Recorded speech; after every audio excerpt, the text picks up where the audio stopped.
What's up, Patreon? I'm about to drop this unedited video of me doing a breakdown of my Say It Twice poem. Now, in case you haven't heard the poem yet, I have posted it here and also to other social media platforms. But if you need me to, you could just stick around because I'll be reciting it again. Now, before I start, I kind of just want to get into what inspired the poem. And I started to write this poem with the idea of like kind of just like an exercise for me to kind of do a play on words and say different words twice that mean the same thing. I started this poem a couple weeks before I finished it, and then I stopped. And then what happened was I saw that American Eagle um, ad with Sydney Sweeney doing a play on jeans. Now, that wasn't the main inspiration. I want to be clear, like that wasn't the main inspiration on me writing this poem. I had already had the idea to do this, and but I will admit, like that was the inspiration for me to finish it. Once I saw that and knowing that I already had this project waiting to be finished, it did like kind of put the fire under me to finish strong. So I will say that. Now, it's not necessarily to say that I was outraged by the poem, and I want to make that very clear because there was like some manufactured outrage by people on the right. This wasn't that. This wasn't that. This was more along the lines of me knowing that certain people would look at that ad and see what they wanted to see, regardless of what the intentions behind the brand was or behind the actress. And I wanted to address just that part in particular. I made a video on TikTok as well about Elon Musk doing a Roman salute, and there was a lot of talk on the media, and a lot of influencers were saying the same thing of like, what was his intentions? And I made a video about it, and I said it doesn't really matter what his intentions were because they think that it was that, right? Like the people that represent that think that he did it for them. And that's all that I need to know. I don't need to know what his intentions were. And it's much the same with this American Eagle ad. And again, I don't want to put too much time on it because it wasn't the main inspiration behind this. So I don't want that to overshadow the entirety of the work. But I will say that when you get to the part of the poem where I do mention that, it wasn't to attack the ad or attack the actress or to express outrage. That it was never about that. It was mainly to target people that would use that to try to make black people feel inferior. I was particularly speaking to that element of the ad and what the ad would bring out. So with that being said, I'll say the poem in its entirety. This is unedited, but I will implore you to go check it out. You can find it here, and you can find the lyrics here as well.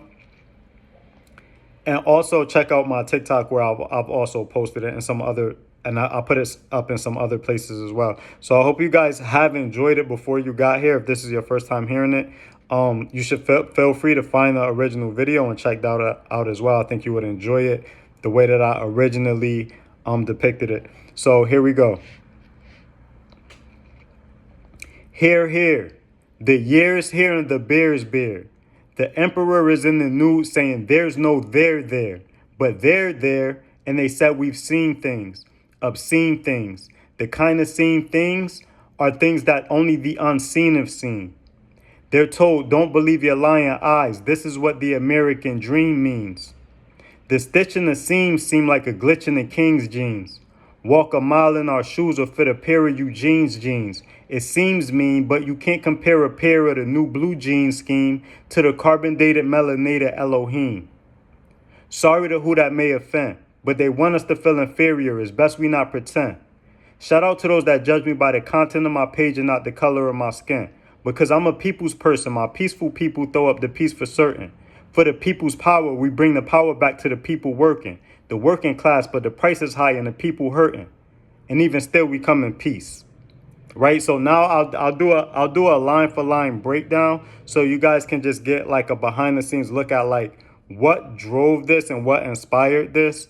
And like I was saying before, like it really just started out as like an exercise, me just practicing with my pen and doing like a lyrical exercise of like here, the Bears Bear, and just saying words twice with different meanings. I wanted to see how long that I could do that. I kind of put it to the side a little bit. So it was in between like the Epstein files, the controversy about regarding the Epstein files, and the American Eagle ad with Sydney Sweeney. So it was like those things happened at the time that I was writing this, but I wouldn't say either of those things were necessarily the inspiration behind it. The inspiration was solely just to kind of exercise my intellect, exercise my ability, tap into a creative zone, and just kind of test myself. But those are the things that were in the background while I was, composing this piece. So here, the years here, and the Bears beer. Again, like here, like kind of like here, hear ye. That's what I was thinking when I wrote that, and that was like the first thing that came to mind when I was thinking of words that are spelled different and mean different things but sound the same. And that was the first thing on my mind. So that was the first thing that I wrote was here. And at the same time, right, it's not like without effect because it's calling for attention. Like here, like I want everybody to give me their undivided attention to what I'm about to say and what I'm about to do. And then the years here and the Bears beer is just to say like this is the moment, right? It's 2025, and we're in that moment. Like what we've been warning everybody that would happen under this administration for years, since the first time he came down the escalator. The year is here. Like it's here now, and it's happening now. So that's why I said the year's here and the Bears beer. Now the Bears beer, I had two things on my mind when I wrote the Bears beer. The beer here is, I can't help it, man. I'm a poet and I don't even know it. The bear here is not just Donald Trump, but everything that he represents. It's the administration as a whole. That's the bear. And I'm saying that the bear's bear is bear, like having like no fur, no clothes, like nothing to hide its true intentions anymore. That's what I meant when I said the bear's bear. It's like now at this moment right here, everything that we've been warning everyone against is here, and there's nothing hiding it. The veil has been lifted. The bear's bare. The emperor is in the news saying there's no there. Is the emperor obviously being Donald Trump telling his supporters like there's nothing to see in the Epstein files. There's no there. And then I go on to say, but they're there. Right. And this is like one of my favorite parts in the poem because I use there so many different ways. And I was really content at how it came out and how I executed it. I think that's common for like people to like use there in different ways. So I won't say like it's unique, that like that's something that I just thought of, but I think I executed it in a very unique way of like there's no there, and because that's something that you've been hearing a lot lately if you've been tapped into political spaces or media spaces. They keep saying that like there's a there, right? So but to follow it up with but they are there, right? Like but they're there, they are there, meaning like they're there. The people that are there to call Donald Trump out on his BS, the people that are standing on the front lines to fight this thing, they're there. And also the victims of the Epstein files, like they're also like making media runs and like talking to people and saying like, wait, we don't want Ghislaine to get a pardon. These things happen to us. So what I'm saying when I say they're there, I mean like anyone that's in opposition to this is like, you can say all you want. The emperor with no clothes can tell you all he wants that there's nothing to see there, but there are people here to tell you that yes, in fact it is. And so I think like the way that I did that, a lot of times, like, I'm afraid that the way that I put it out is not so easily interpreted. But I think that that's the beauty with art, and especially with my art. And I'm not like a conceited or a cocky or arrogant person at anything else but my ability to write. And I think that is well deserved. And if there is any area where I feel like I really excel in, I think it's my ability to write. And if it seems like these, like I do leave breadcrumbs so that I think that the most powerful part of my writing is that it's up for the listener or the observer, as with all art. It's up for you to interpret it how you want to interpret it. Like, I'm not trying to inflict my, interpretation, or with all art, there is like what the artist intended, but beauty is also in the eye of the beholder. So whatever you picked up, I want that to be for you, even though, I meant it in a certain way. Maybe it meant something different to you, but as long as it's not taken out of context and it aligns with like the main theme, then I think that that's beautiful. And I think that that's one of the key elements of my writing, is that I leave space for people to pick up on what I'm putting down in a way that fits their perspective. You know what I'm saying? So I'll continue. Sometimes I digress. I apologize for that. But they're there, and they said we've seen things, obscene things, the kinds of things seen that only the unseen have seen. That I think. So I wrote a piece a long time ago, and it was a very powerful piece, and not a lot of people have seen it. It didn't really get a lot of traction, like it didn't get a lot of eyes on it, unfortunately. But I think it's one of the most powerful pieces that I wrote, and it's called "Through the Eyes of the Unseen." And I posted it here as well recently, but I wrote it a couple years ago, and so that was like more like it would be almost impossible for you to really understand what I meant there if you didn't read that, and a lot of people didn't read that. But when I say they've seen things, I'm saying like there are people, right? And this goes back to like the emperor's in the news saying there's no there there, but they're there. And those people are telling you like there's something there, and this is what we've seen. What, regardless of it, if it's like the TikTok influencer that's tying things together and saying like, wait, this is happening, like this is not good, or it's political analysts on MSNBC or CNN telling you like there's something here.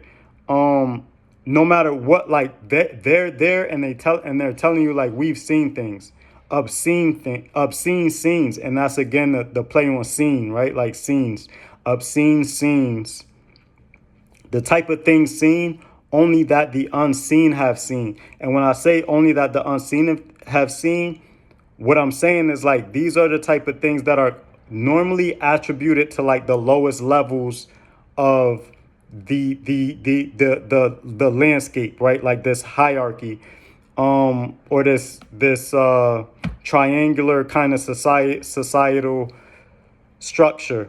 Like the people on the bottom that are unseen are the only ones that see like the most devious of crimes, right? Like there's this underworld that constantly gets overlooked in this country, and they're the ones that are doing all of the crimes. Like they're the ones that are doing the most obscene things. But in fact, this administration represents things that you would normally only see in the belly of the beast, like things that only up until now the unseen have seen. You can see with this administration, whether it's like Jeffrey Epstein and Ghislaine Maxwell and his ties to that, or if it's his crypto scheme, or if it's his using the White House, as a commercial for Tesla, or using the office to get wealth. Like this is the most obvious type of corruption and bribery and just using people, and it goes all the way down to like the trafficking stuff, basically. So like the type of things that you see in this administration are things that you would normally only attribute to like the lowest levels of society, and they're happening all the way up at the top. So I think that was like a little bit harder to catch, because if you haven't read Through the Eyes of the Unseen, then there's almost no way that you could know, unless like you're like unseen. I get that, unless you like can, if that resonates with you in a way, like I know what unseen means, because I've been there, I've been down there, and those that demographic does get swept over the rug and overlooked a lot. But Yeah, and it's like they're told, don't believe your lying eyes. This is what the American dream means. And that kind of like ties it together. So, and I did that in a way so like even if you haven't read Through the Eyes of the Unseen, or that you didn't kind of catch that part where like this is what the only the unseen have seen, you can kind of still relate to it by like they're telling you don't believe your lying eyes. This is what the American dream means, because you know like what the American dream represents, and that we don't feel that. So basically it's like this administration is like, don't believe what you see, don't believe what these people, don't believe what you can put together with your own eyes. This is the American dream. And it kind of doubles back on like Donald Trump telling people like the economy is doing great. The stock market is doing great. This is the hottest country right now. Like I saved everything. I fixed everything. Don't believe. And it's like that. We don't see that though, right? And the administration is telling you, don't believe your lying eyes. This is the American dream. And that's where I ended, believe it or not. Like that's where I stopped writing until I saw the American Eagle ad, and so I picked up with that in mind. Like that's kind of what like I'm like, and to be if I'm gonna be completely open and honest here, I was like that's the most like elementary use of a double entendre is like jeans and jeans. I'm like, that's it's just so simple. Like it wasn't even slick to me. So I'm like, let me and I was and haven't had already started this project. I'm like, let me really all right, let me get up and really finish this thing and show them like what how this can go, right? So I stopped there and then I saw that ad and I immediately got to work. And this is and so from there I say the stitch in the seam seemed like a glitch in the king's jeans. So a stitch in the seams is kind of like an alteration. Like I don't know if you guys ever shopped at like retail stores where you'll see like a stitch in the seams like kind of like out of place, or it was an alteration and that's why it can make it to like a Macy's or something like that, and it's sold cheaper, right? So that's what I meant when I said like the stitch in the seams, seam, and then again say it twice, seams and seam. A stitch in the seam seemed like a glitch in the king's jeans, where I'm like the king's jeans are like the king's jeans, right? Like royal attire, and but there's an alteration of that, and what I'm doing there is like making a play on like they like to talk about eugenics and like this idea of like a superior race. And I'm not saying that that's what American Eagle did or that that's what Sydney Sweeney did. I'm not saying that. But there's people that do subscribe to that they see that there. Like when she starts talking about jeans and she has blonde hair and blue eyes, there are people that are going to say that's what that means. What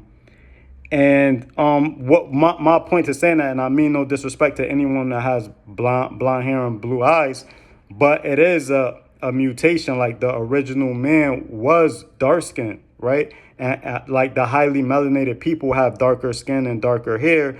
That's just a fact. So when you start talking about superior genes, it's really an alteration of like the original genetics, which is like darker, highly melanated people. And so I go on to say, walk a mile in our shoes or fit a pair of Eugene's jeans, right? So it's like, and this is again in a response to the people that think like that, is like, try to like walk a mile in our shoes. Like, and it's not even just walk a mile in our shoes, but like know your history before you try to, you got to know things, right? Like you can't just throw insults out there without actually knowing the history behind it, because if you did just a little bit of research you would see that like life originated in Africa, right, and then migrated from outside of there. So um when you're talking about superior genes and you're saying it in the sense of like blonde hair and blue eyes being superior, what you're really saying is that there's that it was a mutation from the original, from the source, from the original. So I go on to say it seems mean, but you can't compare a pair of the new blue jean scheme to the carbon dated melanated Elohim. Now, I struggle with this because just knowing that like I'm not one to like throw insults or be controversial, and just knowing that most people, like most normal thinking people, saw that ad and was like, okay, it's just the ad. I didn't want to. I wanted to. I want to be sure that I didn't offend like people that's on the right side of things, right?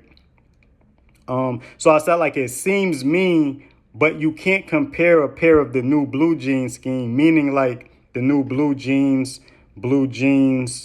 and like in the American Eagle ad, blue eyes. You can't compare that to the carbon dated melanated Elohim. Like there's no comparison between the what they're trying to do and what we know to be true. Elohim meaning like the original, like is another term for God, or just not necessarily God in the sense of like superiority, but God in the sense of like original.